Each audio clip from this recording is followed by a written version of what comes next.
Flame gets out without even having his 21-minute flash. and 30-second Flame Horizon. The old Flame, what people saw was the Flame Horizon, you know, going to like LCS you and just completely destroy your whole team. What a monster! If the 1v2 wasn't enough, how about the 1v3? But now I see like the way he plays the game is like make a play on your team before you can react to it, and he kind of just loves to get into those team fights. Flame stuns off Arrow, who goes down to Pomelta. It's kind of interesting to see like how he's a different player now than he was before, and he has different strengths and weaknesses, but that is his strength and his playstyle now. I think he does it better than any other top laner.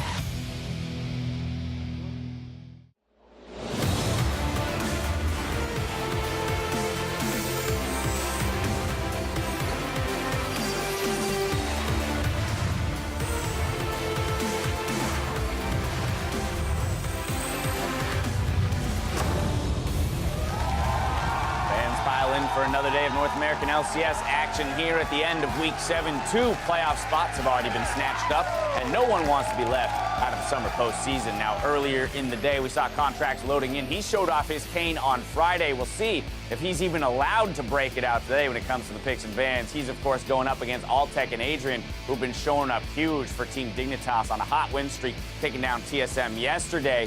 Doublelift and the TSM squad suffering that loss. He and TSM will be looking to bounce back against Echo Fox in our first match in the Battle Theater. Here you see them exchanging glances in the hallway. Great shot. Really like the way that Those were one some looked. really fantastic shots to open up the day. Credit to whoever is responsible for those. Hello, everyone. I'm James Dash Patterson. Earlier this week, for undisclosed terms, I negotiated to have Mark Zimmerman in the Analyst Dojo for the 3rd day in a row. I'm glad we were able to get through those negotiations in a successful manner. I'll tell you the terms. It's basically, we agreed to call it the dojo. That's all it took to get me That's really back all in it here, was. yeah. And hey, I'm all aboard of the dojo train. Yeah, Right? Oh, that, Sure, yeah, I why don't know not? if this dojo. Now we've got some explosive matches for you today. It all starts on NALCS 1, where Team Dignitas hope to extend their climb in the standings versus Cloud9, followed by a first-place rematch between CounterLogic Gaming and Immortals, where our desk welcomes guest caster rookie Phoenix One jungler Mike Young. That'll be exciting. Now, if your day is starting on NALCS 2, Echo Fox take to the Battle Theater opposite TSM. Then Team Envy and FlyQuest continue their fight for a playoff spot later in the day. As I mentioned at the top, we've got 2 playoff spots already claimed, and who better to acquire them than our first-place teams, who are duking it out later in the day. CLG Immortals is going to be a very interesting match to watch, just because Immortals yesterday, though they won over FlyQuest, not super convincing in terms of their picks on the patch. A lot of weird stuff, Rumble Jungle, Poppy Top. Sure, you can argue, oh, maybe it was flexed and they got forced into a weird spot, but it did not look super great in Game 1, and even in Game 2 and 3, while much cleaner, didn't show great mastery over the new patch on 7.14. Whereas on the flip side, CLG look fantastic. They are already flexing the Maokai between top and jungle, something they were doing previously with Gragas. They just basically both learned a new champ, but kept the same strategy. Now, of course, this is, the battle for first only because TSM suffered that loss yesterday. Of course, right after we called them perhaps the best team in the league, they go and drop that series to Dignitas and are now sitting in 2nd place. That was the thing, is you can see that they also, like Immortals a little bit, seem to be struggling on the new patch. They did get forced into a weird situation where the Xerath pick did make some sense. There are a lot of mid lane bans, and you could see how it worked with the Jarvan. Now, that said, even in Game 2, you really didn't see much innovation in terms of what's strong on this patch. No Cho'Gath, there's a Jax pick seemingly out of nowhere, no Maokai. They gave it over twice to Dignitas, who were executing with that champion, so it did feel like maybe a little bit of unfamiliarity. Exactly. Coming into that match, Altec had said that if Dig were to win, it would probably largely be due to the new patch and their ability to adapt to it. We don't want to credit their win entirely to 7.14, but it certainly played a heavy role. We saw things like the Sivir pick come out alongside the Maokai. Yeah, just understanding what's going to be strong together. So Maokai Sivir was always super good. They bring it back here. Sivir's also a little bit stronger than meta with less harass. Same with Janna as well, a champion that they comboed that Sivir with. The laning phase of Janna was always a little bit weak when she got poked out a lot, but against things like a Thresh, where you just have to worry about the all-in, it's not nearly as bad as she has the ability to reset some of those engages. And with the coin coming in, it's just super nice. The gold generation on this thing is huge, and then it's like once you get into the Ardent Sensor build with Janna, she becomes completely online. You just buff up that Sivir, and she becomes a monster as well. It's pretty fascinating, right? Within 2 days of this new patch, just Friday and Saturday, we had a plethora of new and unique picks to the summer split popping up. Hope to see some more of those. I'm still waiting exciting to see who's going to be the next jungler to pull out Kane right alongside Contracts. He found tremendous success with it on Friday. I don't know if it's just an under-practiced champion at the moment or what's going on there. I'm sure it's a little bit of that, just because when you heard the interview with Contracts at the end of that match, he was like, yeah, I played this a ton in solo queue. I tried to figure it out. I initially went blue Kane. I thought it wasn't that good. Right. So then I had to adapt and learn. If you haven't gone through that learning process yet, and there hadn't been any patches or any professional games with that champion that you could watch and then scrim with, it's a little bit hard to learn. But now that's been debuted for 1 week, maybe you can take that kind of, super leash with Kane and start copying that style. I mean, it's clear that things are not clear on patch 7.14. So if you have any questions about the patch, make sure to send them to @LOL Esports with the hashtag NALCS. Myself, Zyrene, and Nazael will answer some of them on NALCS tonight after the show. Time to kick it over to the casters, though, to get the games underway. Enjoy. Thank you, Dash. Thank you very much, Dash. Hello, everyone. I am Rivington Business III, and alongside me is the guy who ensures there is no snake in my boot, Isaac Azale Cummings Bentley. Always looking out for you, Riv. Thank you very much. We're getting ready for our first series here as Echo Fox takes on TSM. And last night, TSM did suffer that 2-0 loss to Team Dignitas, so looking to recoup here. Yeah, and I mean, a bit surprising. Pretty much everyone has TSM as the #1 team in the league right now, so for them to get 2-0'd was a bit of a shock. But Dignitas looked better prepared for the patch. They played better, and I think they executed on the game plan better as well. So we're going to have to see what TSM brings to the table today. And it's also worth remembering, Bjergsen only 5 kills away from 1,000. He's going to be firing all cylinders to get those. We'll see if he can be the first mid laner to hit that milestone versus Echo Fox here, who have been on a bit of a downward spiral themselves. Yeah, they really have. The subbing in and out has not been working at all. The main roster, is 10-10. All of their iterations are 2-9. Yeah. And I believe that was actually with yesterday, there's another loss added to that too. So, I mean, this team has definitely been struggling, and this is not what we call the main roster. This is some of the subs. We have, I believe, Mash and Brandini are in today. So we'll see if they can actually perform against one of the best teams in the league. We'll see if they can start to make a mark here at the end of the split for themselves. Let's check out the starting lineups. On the blue side, it will be Echo Fox. That means it is Brandini in the top lane, Acadian in the jungle, Froggen roaming around in mid, Mash at bot with Gate as his support, Coach and Arrow for picks and bans. And on the red side today, it's going to be TSM. In the top lane, Hanser. In the jungle, Svenskeren. Mid lane, Bjergsen. Bot and support going to be Doublelift and Biofrost with Coach Park. A lot of this meta is showing us that it can kind of like break open and go anywhere to non-meta picks. We actually saw TSM trying to pull out the Xerath yesterday, as we've seen it in a few places, definitely in solo queue, but didn't expect it to come out. Yeah, and I mean, part of that, I think, was simply because of the way picks and bans went. There's like something like 6 bans on mid lane, and you have to be able to show some depth to your champion pool when you're getting focused that hard. So I think that this patch has shown that there's room for a lot of different picks, right? Yes, tanks are strong. Yes, lethality users are strong, but you can have a variety of different things. It's not as one-dimensional as I think people were making it out to be. People were talking about only tanks in the jungle. Right. Yes, we've seen tanks in the jungle. We've also seen Kayn. We've seen Graves. We've seen Kha'Zix. We've seen Elise. So there is, I think, a lot of different interpretations to what is best this patch, and we'll see if the teams do eventually settle on. I mean, look at the bans already in Phase 1. Talon, Jax, Caitlyn. You're going to look for that Zac, look for that Elise still. Look at the Cho'Gath, usually gets through. The Kallistas are still there. This is going to be a pretty great pick and ban. I mean, the two for me that I think you really have to highlight as far as tanks goes is Maokai and Cho'Gath. And Maokai as well. I think those two are really the elite tanks in this patch.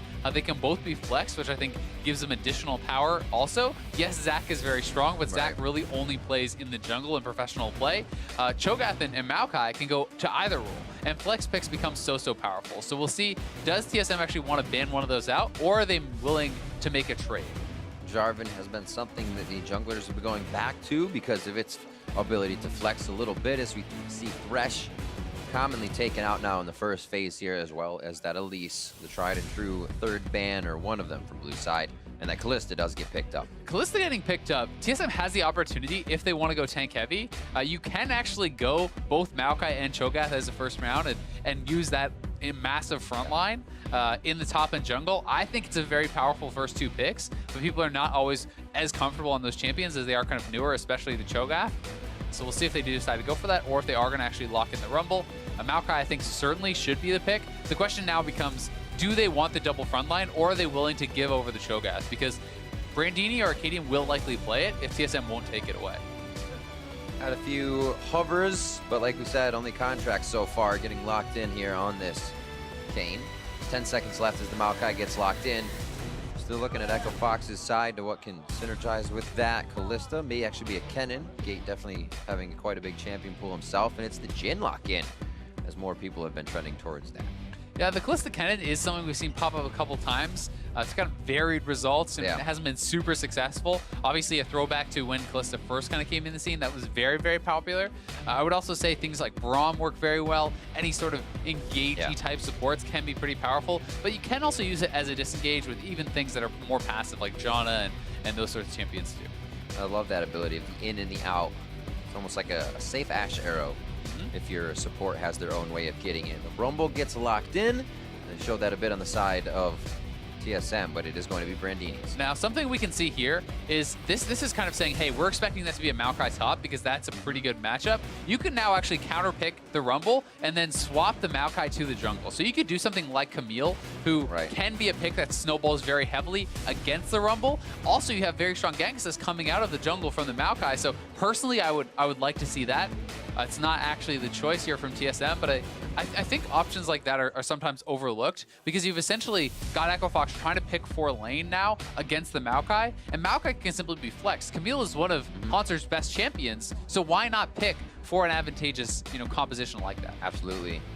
Also looking at the side of Echo Fox, seeing that Rumble actually flex into the jungle a few times, they decided to just say, yeah, Kazakh's Rumble, we'll take those. Obvious mid, or obvious jungle, obvious top. What does the second ban phase have, though? Froggen gets a hit from that Lucian, and LeBlanc onto Bjergsen. Do they continue with that, or do they look at that top side of the map? Oh, sorry. And that's the question, right? You can sometimes draw more bans. This is one advantage of not taking your top lane earlier because you still can flex it, and if the second ban phase draws jungle or top lane bans, you can then flex that Maokai to the role to kind of have that additional option later. We also have to remember that Karma theoretically can be a mid laner. Very likely will be support. But Karma has kind of fallen out of favor somewhat, has received a number of nerfs over the last few patches, and people have been kind of prioritizing some of the other supports over her. Even things like Sona and Janna and so on, if you want to play those more defensive supports, or Nami, have been kind of rising above the Karma. Imagine if Bjergsen takes this back to mid lane. It's possible. I mean, it's not going to be now with the coming obviously. in, but it's one of his pentakills in the history. Yeah, and Karma mid, I think, actually can be fairly strong, especially in a tank meta. Like, if people are playing tanks versus tanks, damage is relatively low, and shielding becomes so ridiculously powerful because you can't actually break the damage threshold to actually start punching through those shields. But either way, for now, Echo Fox definitely drafting a very damage-heavy composition. No tank at all coming through. And if they do actually lock this in, okay, so it is going to be the Braum Callista combo. Makes some sense. We touched on that. You can throw the Braum in for an additional piece of initiation. Utilize that stun into your ultimate, into the passive stun. So it's like essentially a triple CC chain that can come out right off the bat. I would love Anivia in this composition. Not sure how it works against TSMs, but being able to slow wall and lock everybody up would be on an equalizer in that storm. But they go for the Corki, a very safe and surefire pick here for Froggen in the mid lane. We've seen quite a bit of results from Corki and whoever it's actually going on to. And now we're going to find out where's the Maokai going. Camille was taken off the table, so they don't actually have that option now as they left top for the second round. J4, very likely going to be top. I'm expecting that to be top, and then the Maokai jungle for Svenskeren. You do see some J4 jungle, but it certainly more often is in that top lane, and I think this can be a pretty decent matchup against the Rumble as well. Yes, you will be getting pushed in, but with that gank assist, it's very scary for Rumble to be pushing into J4 and Maokai, and they are swapping it around, so it's possible that this could actually still be Maokai top and J4 jungle, but definitely something that has not been played a lot by Svenskeren. And he actually has 0 plays on J4 jungle this season. One of the only, they'll have 20 seconds until they can get another flop in there, and then everything has to stick. There's the last one at the last 2 seconds.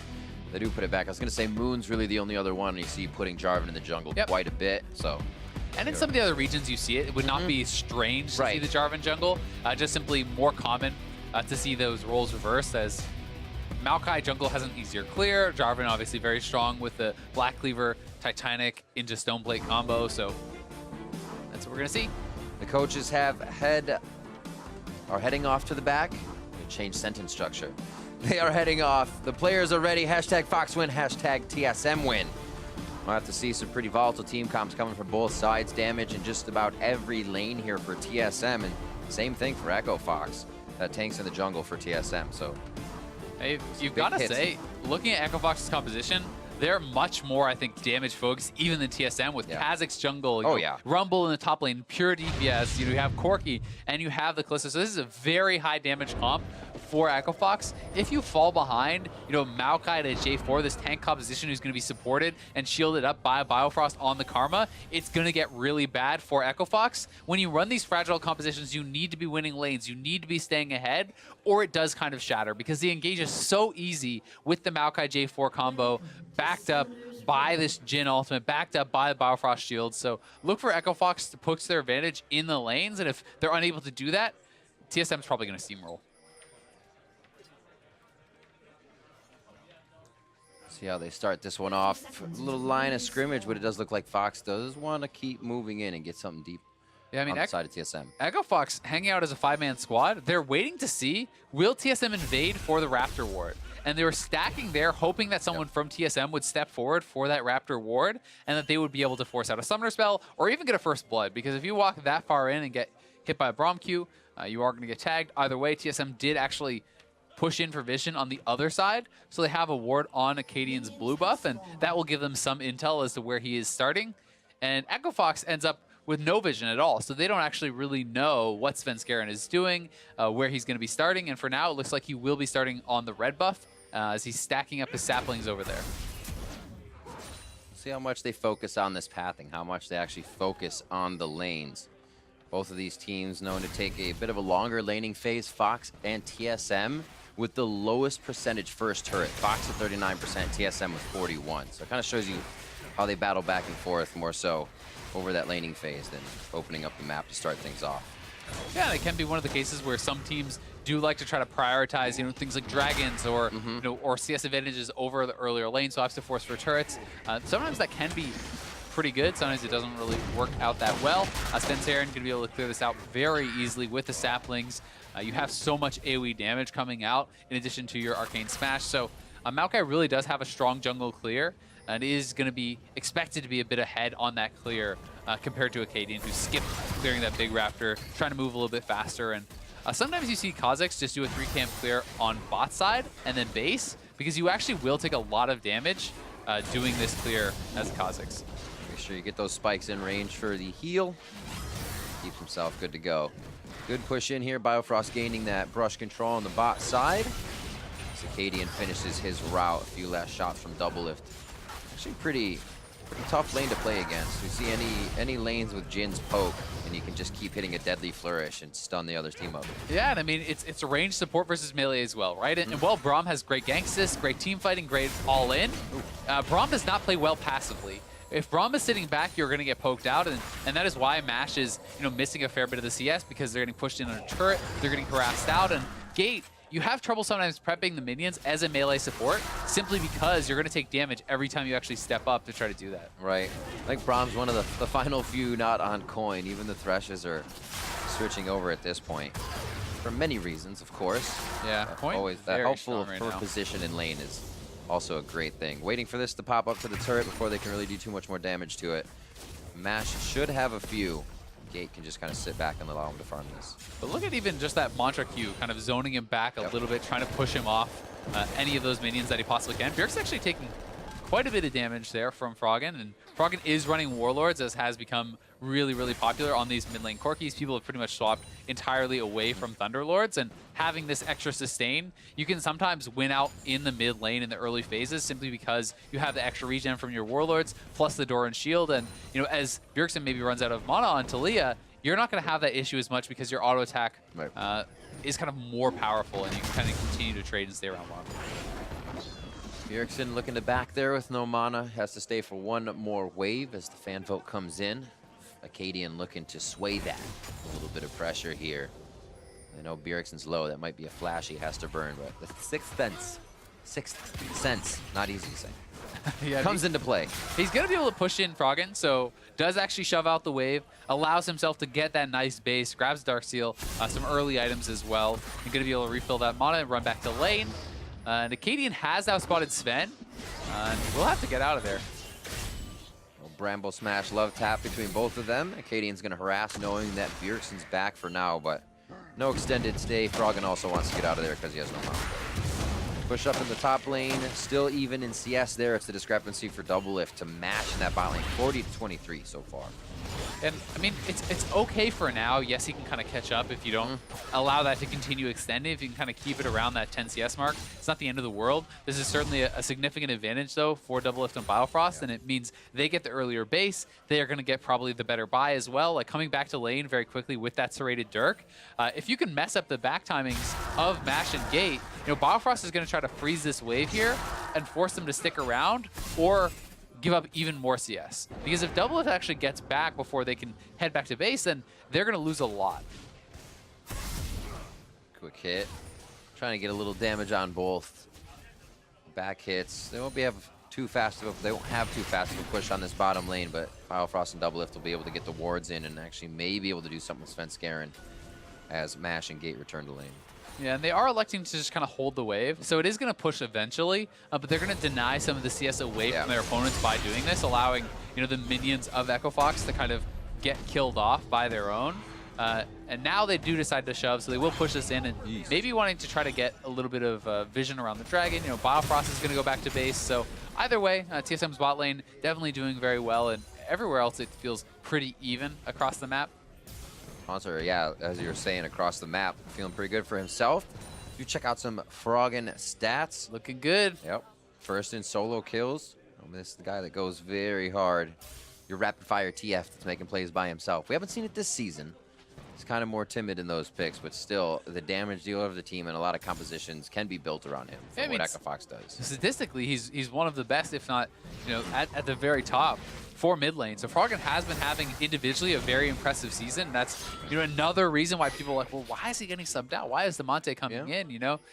Especially this late in the season when they're trying to play to stay in the LCS, right? They're trying to not get relegated, which is a reality for this team at this point. And Acadian is going to be looking for the invade. This is a level 6 Acadian. Svenskeren is only level 5, and Hunter is pushed in, so Svenskeren playing very intelligently, backing off, and he should have spotted him there, but we'll see if he can get out. Skirmishers as well. He's looking to take this fight all the way home. Equalizer doesn't allow them to actually grab the kill, but they do get the flash on Svenskeren. That's not Acadian's first roam into the jungle. He will be back. Yeah, traded flashes, but they get the red buff. They're getting the experience lead, so this is nicely done.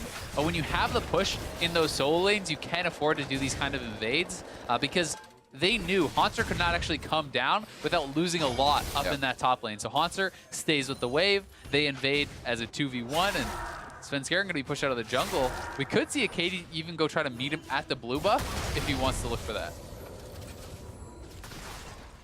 As we said, it shouldn't be too bad for Mash. He's actually closed that CS gap just a little bit as this wave looks pretty equaled out. Yeah, it's not going to be the biggest of deals, you know, that early CS, as long as you don't continue to fall more and more behind. And where it becomes a real problem is if you actually give up a death on top of a CS disadvantage, because then the game can super start to snowball. We'll see what Doublelift and Biofrost are going to want to try to do with their added pressure. It would be impressive if they get a kill. A Kalista Braum is pretty magically difficult to kill. You're going to have the shield, the Glacial Fissure, and then Mash just Fates calls Gate out when he really feels like it's a bad situation. The roam down from the bot side is just giving Acadian a little bit of love for him to get pressure. Brandini with a teleport up. Haunter did use his to get back the lane. That may become something big on the objective, but the Cloud Drake may have to sit for a while before it joins the party. Yeah, both teams seeming pretty happy to kind of sit back and play passively, and I agree, now that the Kalista is level 6, it's very difficult to really look for those kills. Even if a gank comes down, it can be really tough. And they are looking to invade heavily on this blue buff. Froggen, once again, pushes in, so Echo Fox has the push, and they're going to get a kill onto Svenskeren. Right over Nature's Grasp. They give him a nice big hug. Svenskeren goes down. Bjergsen looking to pinch them in here with Biofrost and Doublelift, but it's already Gate and Mash that actually had that route inside the jungle. Fast movement from Fox to pressure the blue, and they get it with a kill. And they're going to look for first turret. They've TP'd down Brandini, so it's 5 members of Echo Fox down here.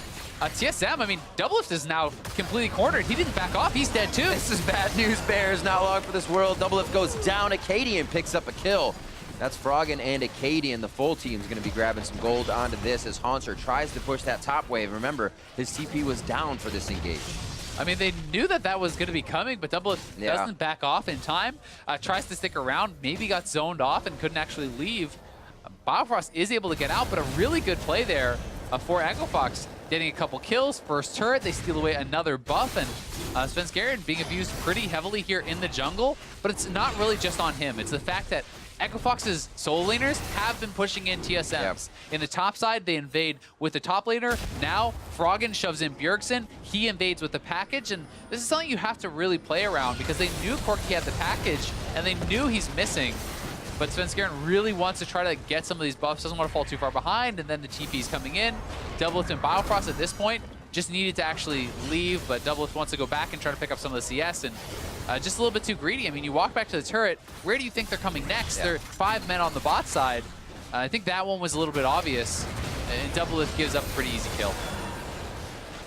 Fox is more than happy to have a team that can grab an early game lead. It's not beyond them. They definitely can find these kills. Froggen with the solos. This time it's all about the teamwork, and that's really what we've been looking from Echo Fox as they kind of swap these squads in and out and look for that core 5 as they come into the end of the split. I mean, maybe they continue to swap it out, but right now, solidify this, it looks pretty good towards the early game. Yeah, it's certainly looking good in this game, and we have to remember this is what they needed, right? They are running a very fragile composition. They need to be ahead. They need to be abusing these guys before, you know, Maokai and J4 can turn into these big tanks because TSM's composition, I think, is so much easier to execute going into the later stages of the game. So we'll see if they can continue to press the pace. For now, they have a good advantage, but they can't sit back on that. They want to continue pushing. They want to continue getting these advantages because if TSM is given time to scale, I think it still becomes very tough for Echo Fox, even from a lead. Absolutely. TSM's ability to fight towards here the comes late Soul game Laners. becomes huge. Brandini not in a great spot. Going to look to get the rest of the farm that he can before going down. That's what you got to do. Get everything you can. He'll be back in 26 seconds, but he's going to have a long walk, and Haunter's gets some free farm on the bot side. We'll see if Gate and the rest of the team now with that pressure bot can make anything happen top. I mean, Sven is up here. They could look for a play. Acadian is actually on the Rift Herald. They do not know that just yet, but Gate missing. Now they suspect that, and they should have an idea that this is being started up. We'll see if TSM wants to move over and actually try to contest this, or if they're going to be happy to just give it up as Haunter is pushing on the bot side. They might be as well. Bjergsen low on mana. Just use that ult to get a kill in the bot side. And we will have a quick pause as we come into the game. Echo Fox getting a little bit of momentum towards that top side as they're going for Rift Herald, and we'll see what panned out from the pause. And Gate is having some audio issues, so we're going to get that looked at. Hopefully no lingering problems, and we can get that fixed up very quickly and hop right back in. But we will let you know as soon as we know more. Either way, Echo Fox definitely off to a good start. TSM aware that they are on the Rift Herald now. And it is something that you have to kind of take into consideration, right? The pushing lanes is a very big deal. You talked about Bjergsen maybe being a little bit lower on mana. He just made this roam down. Very well executed. They know with Bjergsen and Haunter here, Brandini knows he really has no chance to get out in the long lane. I think ulting the wave is actually a pretty good choice because that means, you know, there's no real option for Haunter to push out and take a turret or anything like that. So best of a bad situation, but either way, Bjergsen back in mid lane. He is being pushed in by Froggen. So if TSM decides to contest in the 3v3, Froggen should be able to get over there a lot faster than Bjergsen. So it could turn into a 4v3, and I think that's one of the things that TSM will have to be taking into consideration when they're deciding, do we actually go over and contest this Rift Herald? Are we willing to give that much up? Because they are down, not that much, but I mean, if you lose the Rift Herald, if you lose another turret on top of that, the lead can become pretty big. That's right. And we kind of mentioned in the beginning of the game, these are the two teams with that slowest first percentage turret. Echo Fox raises theirs a bit. And also, Bjergsen gets one more kill closer to the 1,000, so he's 4 away. Not bad. At this point, and it might happen in this game. But for the Rift Herald, they say, I don't think there's 4 kills there. My ult's down. Let's hang Quadra out. kill. I mean, 4 people could come, right? Get an easy Quadra, get 1,000 kills would be pretty nice. Say, let's hang out for now. But there are some spikes that really are allowing Echo Fox to do these things. That Triforce just finished up. Acadian has his skirmishers finished up as well, warrior style, so he can do a bit more damage. And everybody could make this move. It might just be a good fight for them if TSM decide to take it. Yeah, I mean, the Triforce is a really strong point, finishing it this early, you know, for Froggen. A lot of times, if the Corkis are not doing as well in lane, this gets delayed quite a bit because people kind of take a sidestep and go get a Hex Drinker or things like this. But because he was doing very well, because he picked up kill and assist, as well as the global gold from the turret, he's going to be able to get very quickly to that Triforce and actually completed it, you know, pre-12 minutes. So that is very, very fast pace for him. The Skirmisher Saber, it's interesting you point that out because almost no one is going anything but the warding totem, Right, actually. trackers, yeah. Tracker's knife. So this means it's a playstyle-based thing, right? We saw how much Acadian is actually invading, and if you're going to go Skirmisher Saber, you need to play that sort of style because you are not providing vision through wards. You have to provide vision through pressure, right? You have to be in the other jungler's face. That's how you track him, and this does give you a very heavily dueling advantage, having that Skirmisher Saber. So the 1v1 should go very heavily in his favor, both based on champion and based on item build. So he's going to be looking to follow Sven around as much as he can, pressure him in his jungle, and that's how he wants to keep his team safe. Absolutely, and it fits his play style as well. Acadian going in, he's the kind of guy that likes to do something by himself, get that kill, almost like a not bother his team situation or don't have to wait for anybody. Sure, he'd love his team's help, but he would rather be in and out, and this just fits it right in the wheelhouse. Still looking to fix up Gates' audio as we continue this one. TSM. Talk about their past weeks a little bit, falling back and forth as they come back from MSI. Feeling obviously pretty strong from that, but at this point, or I'm sorry, Rift Rivals. But at this point, kind of looking to find their footing again. Yeah, I mean, it's one of those things. Like, I still think that they're probably the best team in the league. Yeah. They did not have a good game against Dignitas, and Dignitas is a team that people have been very high on, then very low on. It's kind of hard to tell where they are. I mean, they started the season 5-1. People are like, hey, maybe they're one of the best teams in the league. They're tied for first. Then they lose 4 straight series. They go to 5-5. Now they make a roster swap. They seem to be surging again. They crushed TSM yesterday. They are looking very good. But throughout the season, I mean, as far as actual total losses, TSM is the team with the least. People are still looking at them as a very strong team. Yep. And we have to see how can they actually adapt to this patch, right? We saw how another top team performed against Echo Fox yesterday.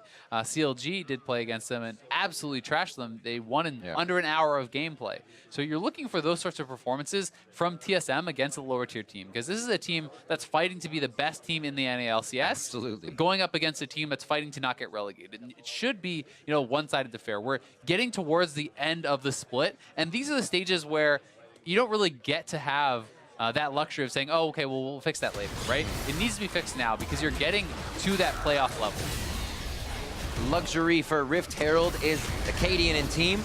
They do have a chance to pick it up. It can't be stopped. Nice flag and drag to 3 members of Fox, though. TSM do want this fight, even though we were talking about that item spike for Fox. If TSM has the positioning, they can rout Fox on this Rift Herald. It's still going to be up there for Acadian, but what a fight for TSM to just kind of strangle them down.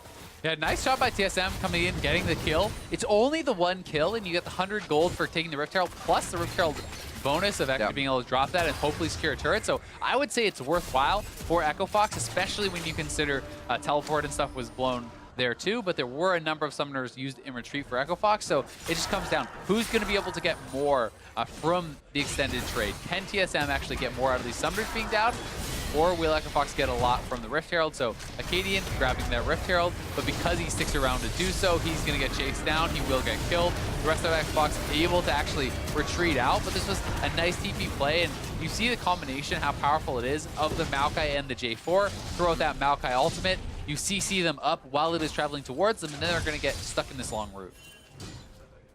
The separation as well, the chance when Haunter does have a chance to TP back to that play becomes a bit different. Brandini's was just on the way up. So again, their mismatch, maybe it becomes Fox's next teleport play. It just has to keep kind of folding over for Fox in that way. If, like we said, if they don't continue those aggressive fights, Svenskeren and Haunter just get too big. Yeah, and Haunter, because of the fact that Brandini, TP'd bot for that 5-man play, while Haunter TP'd back to lane, Haunter has actually gotten a lot more experience. He's gotten a lot more farm, as well as the kill that happened on Brandini on the bot side with Bjergsen. So these are things that has actually put Haunter a fair bit ahead. If you look at the CS, he's quite a bit up, and back into another pause, unfortunately, as the Rift Herald is being summoned. Rift Herald to the mid lane. Still waiting actually on a minion wave. I'm trying to figure out where it is. Just setting. Yeah, so Gate is having another issue again, having some audio problems there, so hopefully can get that fixed up very quickly. But either way, yeah, Haunter opening up a lead for himself. The experience is I'd say, a bigger deal than the CS right now. The fact that he's actually 2 levels up gives you so much more power. And, while Rumble, you're more about the team fight than the split push, you need to be able to stay relevant, because you're the person who has to try to match Haunter if he decides to go for that split push route. And Haunter building pretty heavily for the 1v1. I think it's a smart build to grab that early cowl to be able to survive through the Rumble, because the solo laners are both going to be dealing magic damage. Corki will as well. Yeah. It looks like he wants to go towards the Black Cleaver and then Titanic after that. And if you hit that sort of item break point at a reasonable time, the 1v1 is going to be very strong for you with some MR and some solid damaging items. So Brandini definitely needs to kind of keep pace and try to keep up in the experience, because if you make too many team plays, if you're grouping too much and you're not really crushing down the opposing team, then they will be, just by nature of farming all the different lanes, getting more experience, getting more CS. So interestingly enough, like, what's the best way for Brandini to manage this? Because usually you can expect the mid laner not to be there as fast as a Talia on a wall, or even with Talia wall down, that passive towards the bot lane. So how, if you are trying to push solo with just wards, do you make that safer, or do you have to play it very timid? A lot of it is about vision, right? And if you don't have the vision, you have to play scared in one of those circumstances, because if you cannot spot where Talia is, then you have to kind of assume that Talia is coming towards you and back off, right? And it's about playing it safe. It's about pushing your limits as much as you can, but taking the information that you have or the information that you don't and making the best assumption of where they could be, what they could be doing. It's also one of those situations where if you do not push out waves before you teleport to a fight, then you're going to lose farm, right? So the early play, while it was very good for the team as a whole, they got 2 kills, they got first turret, Brandini only got an assist, and he didn't get any of those kills, and he TP'd away from lane while Haunter had already TP'd back. So Haunter is getting more individually out of that play. So that puts Brandini behind, and then you're kind of reliant on your team to really make good on that, right? They got the advantage, so they have to be the ones who are doing well. And I wonder how much it is going to be Fox enabling these fights, able to take TSM off guard, because as TSM engages these, that equalizer is what's just about jumped off by everybody. Talia's going to be off that, Maokai's going to twist and advance off the equalizer, and Haunter's going to be able to flag and drag right to the back line. So Brandini has his work cut out for him when they do get into these fights, to place down that red carpet in the right spot. Yeah, he certainly does. I mean, you're going to be hoping that Gate can lock people up inside that, or that, you can Fate's Call, throw in the Braum, and then he ults them, and then you ult on top. And if you can lock them up inside the equalizer, that makes it much more powerful. It looks like they're actually trying to make a play to the top side with this Rift Herald. Drop the Rift Herald, and then Acadian actually catches Biofrost on the way up, and now they're pushing double lift off the turret here too, so they're going to be able to use that Rift Herald to get pressure mid, and then actually net their turret advantage on top side. Oh, and there's the play again to Brandini on the bot side. Flashed over the wall, he'll be able to scrap shield himself to safety here for a quick second. Actually tries to go for the fight. Puts himself back in the frying pan as Haunter will now be able to pick up that kill instead of exiting down the bot side. A fight in mid. His top is still being taken. Just went down. A few last shots from Froggen, but Svenskeren is not rooted as big as he is. He's able to walk right out of there. Nicely played from Froggen. Dodges 3 out of the 4 shots there. Forces the flash out of Svenskeren. Almost kills him off in the 1v2, so nicely done. And even for Brandini, he does go down, but here's Acadian moving up, and this is a very strong Kha'Zix. He actually was spotted on the ward, but I guess Biofrost felt like he couldn't run through the Braum, so kind of caught between a rock and a hard place, and he actually did flash. So really, in retrospect, he should have just flashed up over the wall towards double lift, and that would have gotten him out. But either way, TSM making the play to the bot side. Brandini, nice flash. He actually flashed out before the Cataclysm landed, which means it does not deal that damage, and then tries to get a turnaround kill here on Bjergsen, but the heal is still available, so he will get run down and taken out. Item still slowly coming in, almost has that Leandries. Haunter as well, coming up quickly, 1,700 gold in his pocket, so he can go ahead and finish a few of those when he goes back. And I mean, he's almost that much ahead as well. Like individually, he's around 1,400 ahead, just in that 1v1. They are picking on him very heavily, and this is something that Bjergsen and Haunter have done very well together. Thinking back to last week, Bjergsen bringing out the Galio mid and using that in combination with Haunter's Camille. They like to utilize these roaming mid laners to get advantages in the side lanes, and if you can put Haunter enough ahead, it doesn't really matter if the rest of Echo Fox is a bit stronger, because if no one can 1v1 this guy, he draws so much pressure and he can create so many disadvantages for Echo Fox on the map.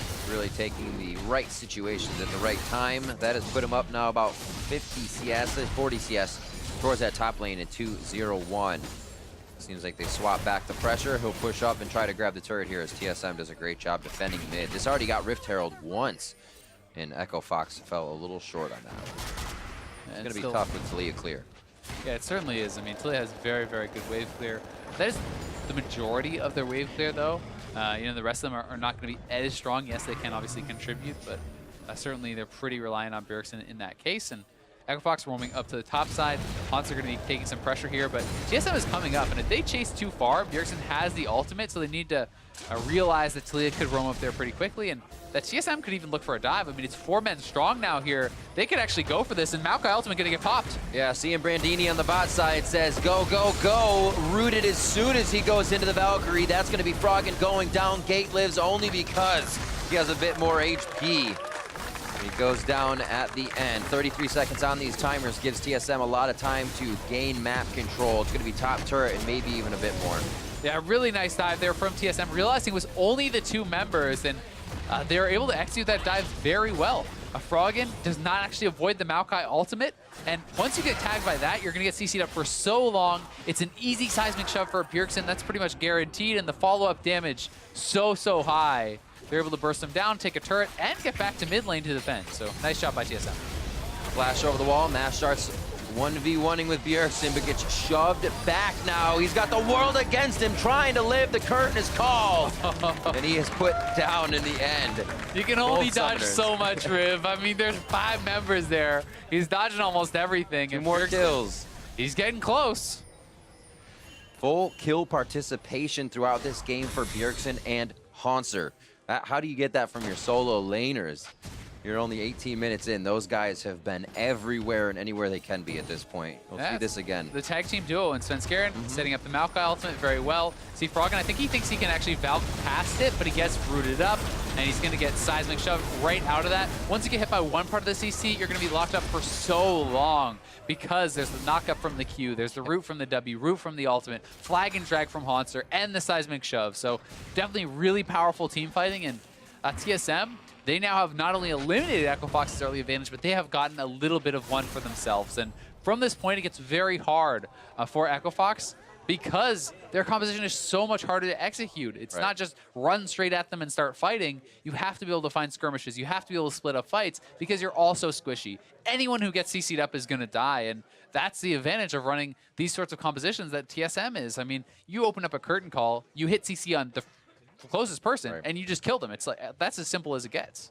And a lot of times we've seen teams with that, say a curtain call, and then there's one engage that's too far, but they have the flag and drag and the Maokai this time.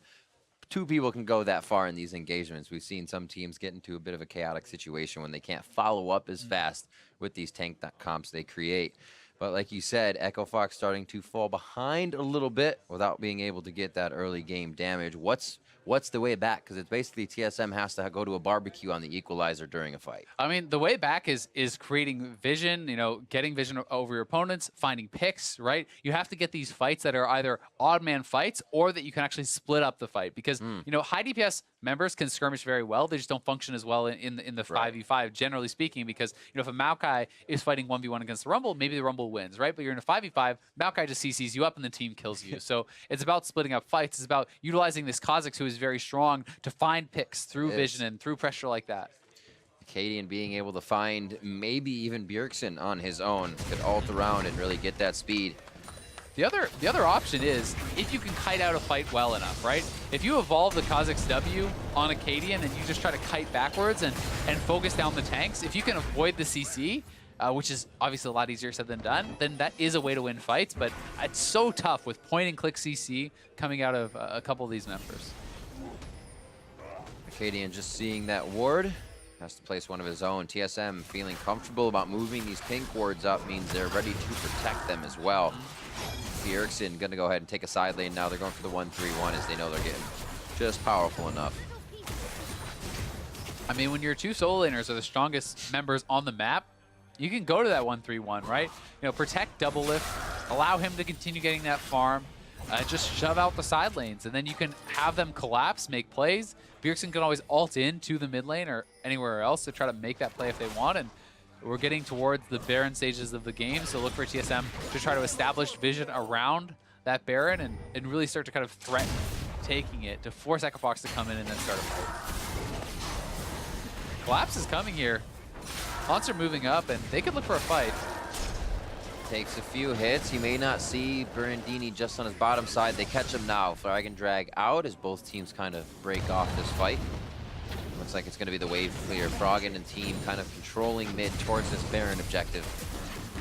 Just to jockey for position, really, and gain control of these waves. Yeah, and it's all about the mid lane control. We talk about that so much, but if you can actually push up the mid lane, you force them to respond to those minions or lose their turret, and then you can move to the Baron. And Svenskeren can check these bushes, but the team is a little bit behind him. That's what they needed, the bushwhack. There's the equalizer, the barbecue for TSM, and they try to leave right away.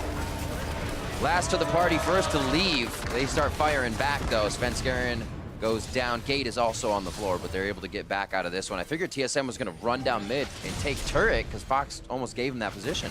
Yeah, I mean, TSM was obviously worried that Echo Fox was just trying to rush down the Baron. They do have Kalista, so you have to kind of be scared of that. And Svenskeren didn't even wait for his sapling cooldown to come back up. He was really worried that they were already on it. They were already burning it down. So he wanted to get over there. You know, in that case, it may just be worth actually burning your ultimate, throw that out there, and allow that to kind of check a bit for you, because he wasn't even able to get that off. And he checked the first brush with his sapling, but the cooldown was still up and couldn't actually check the second. Either way, they just lose the one kill, but it's a nice pick from Echo Fox. Little here, little there. They got to put the pieces together. It's not going to be one big fight as we see this again. So he checks the first brush with the sapling. They spot everyone.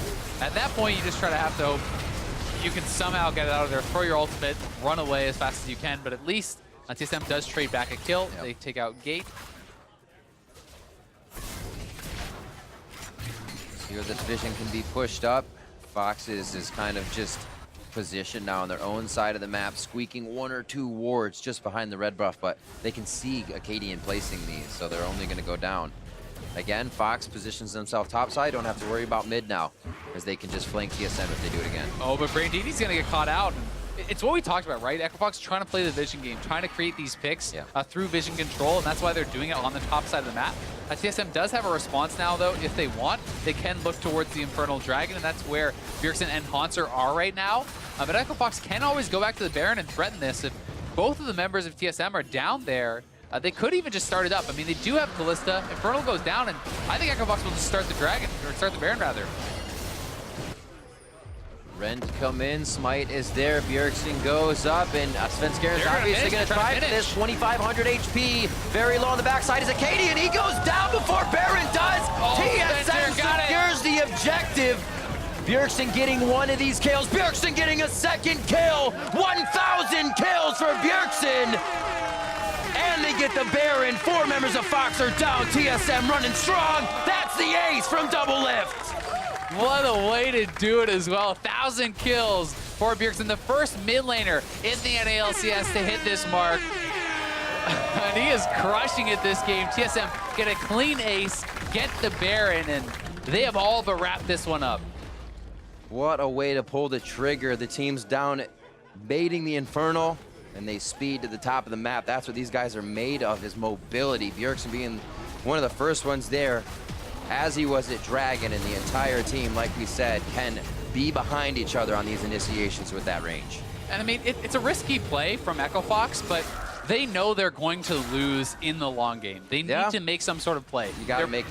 They're playing around vision. They just lost the Infernal. They say, okay, this is a risk, but it's a calculated risk with the Kalista. Unfortunately, Acadian gets focused down. Look at Double Lift shooting all his shots. The Maokai ultimate hits Acadian, and Double Lift gets 3 free ultimate shots on him and bursts him down. Mash rendered it to a reasonable range to actually be Q smited by Acadian, but Acadian is already dead. So not only do they mess up that, but Svenskeren gets the Baron. Double Lift able to clean up the last kill for the ace, and they're going again.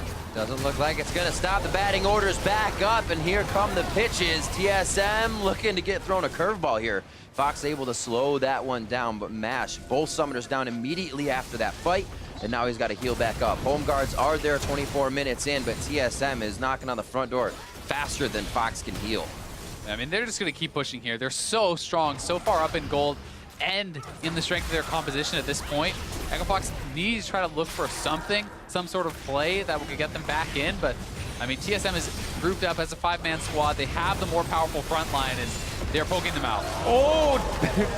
Downtown goes Svenskeren. He's going to be able to take the turret for quite a bit of time. You can see all of TSM not seeing the turrets. They just walk right by them. They'll be able to turn around and get them whenever they please at this point. 25 minutes in, they start to break the base of Echo Fox and might just look for those Nexus turrets.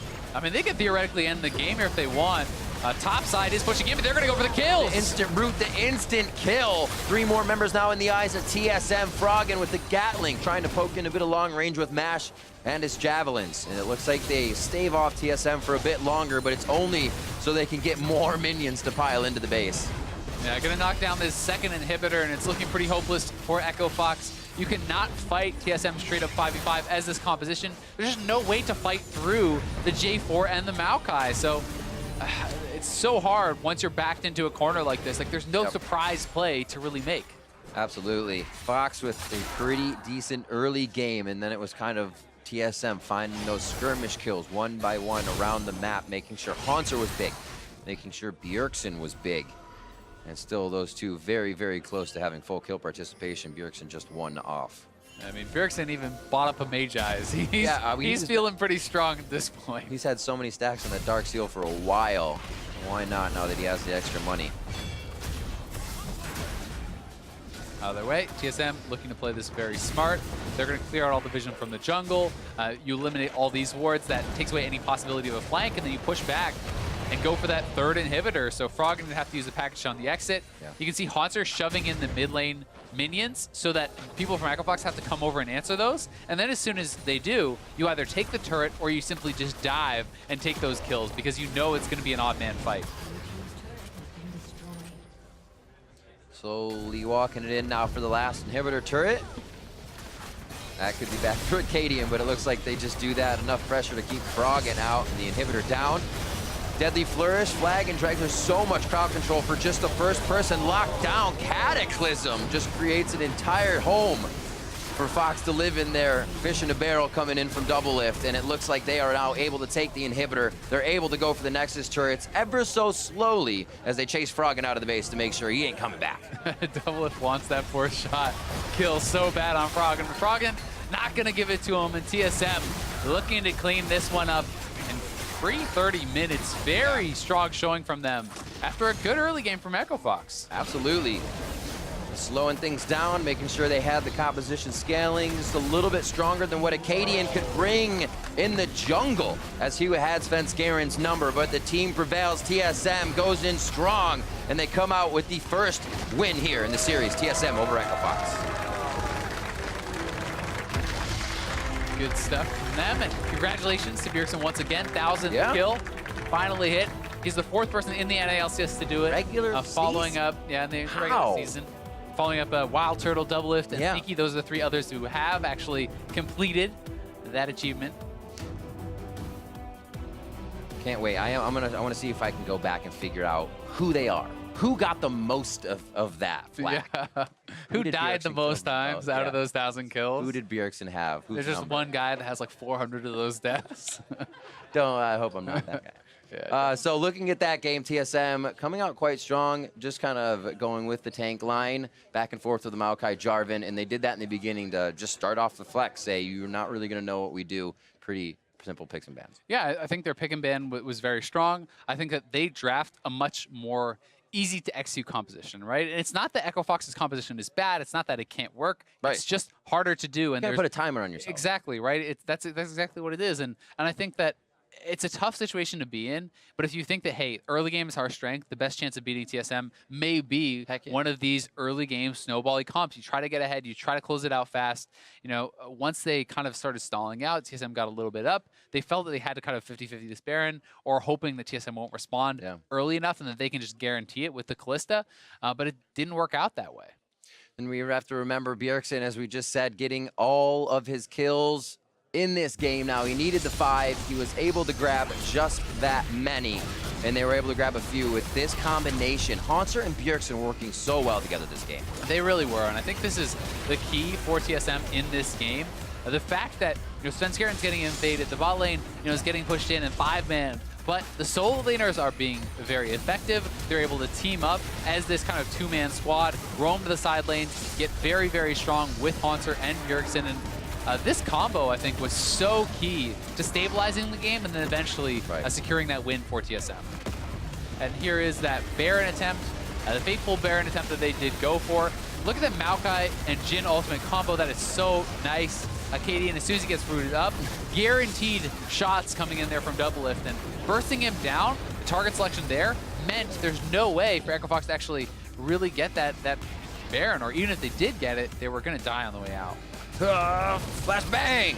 796. Felt it on this side. Hurts a bit. We have to remember Echo Fox continuing to switch up that roster. Seems to settle back with some of the main crew this time, Brandini and Mash, but Acadian back in, trying to kind of make that staple mark in the early part of the game. A very aggressive Kha'Zix this game. Yeah, I mean, they have a couple subs in there still, or who you'd call subs, Brandini and Mash, as you said, kind of different as far as the swapped in there. Yeah. And Brandini's still searching for his first win. This split has not been able to find any just yet, but Acadian had a very successful early game. Not only did they actually pressure Maokai off of his top red buff and steal that away with the two-man squad, then he follows that up by the blue buff invade. They come down, they get first blood, they steal away both camps on this rotation. So things were looking good for Echo Fox in that regard, and then they're able to transition this into this kill on Doublelift, who overstays, take a first turret. Things were looking really nice for Echo Fox, but kind of in the background, you see that Haunter was still on the top side. Haunter's still picking up all this farm. He's pushing in the waves. He TP'd back to lane instead of down to bot lane, and it ended up being a situation where he got very ahead as far as the farm and the experience, and then Bjergsen kind of took that and ran with it, picking on Brandini, not allowing him to really ever become relevant. And Haunter's next teleport, when he was able to use it, made such a bigger impact because the waves were in position. They get a little bit more out of that. And I feel like that's kind of where TSM strikes in their moves go a little bit further, is that they're able to get that one turret next. The fights for Fox are kind of recuperating what was happening in the game. And a lot of that is because of better macro movements, better map control, better minion manipulation, right? If you have the waves in the perfect spot, you've already prepped it for the play, you have these slow pushes set up so as you go for the fight, the minions arrive at turrets, right? Then if you win the fight, then you take the turrets, then you take the Baron, then you get more. But if the waves are all pushed to your base, you win a fight, as you're pushed in, there's sometimes nothing you can really get after that. You just kind of, oh, well, we got a kill. Great, let's go by, I guess. Hopefully do it again. Yeah. So right now, we're going to step away for a quick break, but when we come back, it's game 2 between TSM and Echo Fox. Stay with us. You're watching the North American LCS. The dumbass song about a girl who's telling someone no, rejecting them. Vincent can relate, he's always telling the girls no. Yeah. Girls. Froggen once again pushes in, so Echo Fox has the push, and they're going to get a kill on Svenskeren. Right over Nature's grasp. They give him a nice big hug. Svenskeren goes down. Okay. I got Corgi. Brahma slash. Corgi. Rumble CBing. Brahma. Callisto's coming, but she's really far. Nice. Very low on the backside is Acadian. He goes down before Baron does. TSM secures the objective. Bjergsen getting one of these kills. Bjergsen getting a second kill. 1,000 kills for Bjergsen.